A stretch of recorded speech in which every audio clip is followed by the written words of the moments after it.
photograph was taken there. It distinctly showed a UFO hovering above a nearby hill. The incident created some excitement.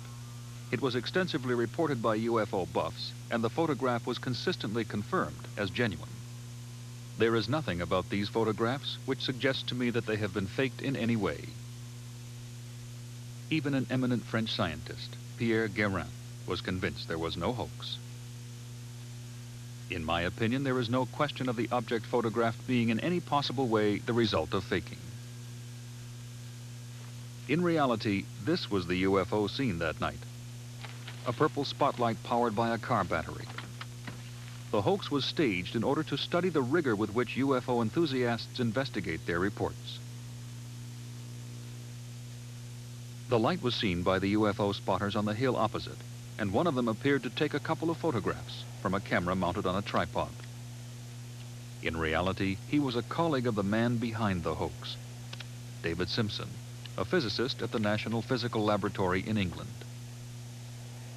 The film in his camera, however, was faked. We'd already exposed the photographs in it to show not the purple light, but two UFOs in the sky some distance along the horizon.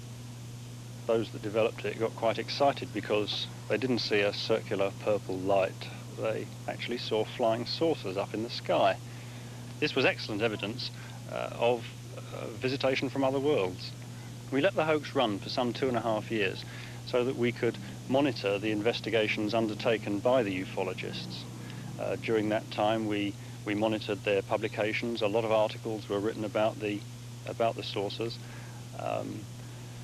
A lot of people attempted to analyze the photographs, but one important point about the photographs is that 5 deliberate flaws were inbuilt into them so that anybody exercising moderately critical analysis would have been able to show quite readily that they were at least not what they were claimed to be, that they were highly dubious.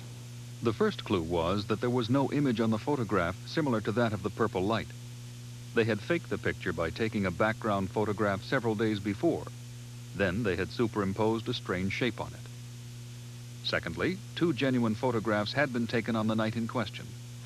But when the distance between the streetlights in these photographs is measured, it turns out to be slightly different from the distance in the hoax photographs, showing that the camera was in a different position.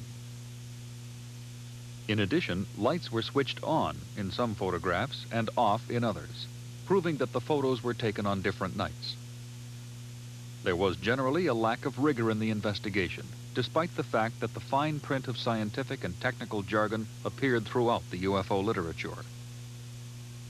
Why this apparent carelessness? You've got to realize that very few of these people actually want to find out what UFOs are. The last thing they want to find out is what actually caused whatever it was that was seen. It's like a religious belief with them. They don't actually want to find out anything that will destroy their belief.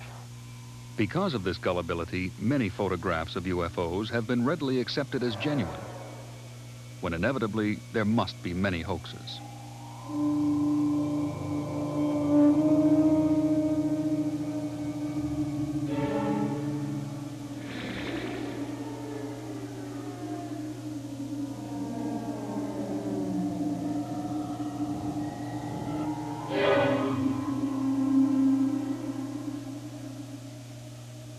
In recent years, a technique has become available which can expose some of the fakes.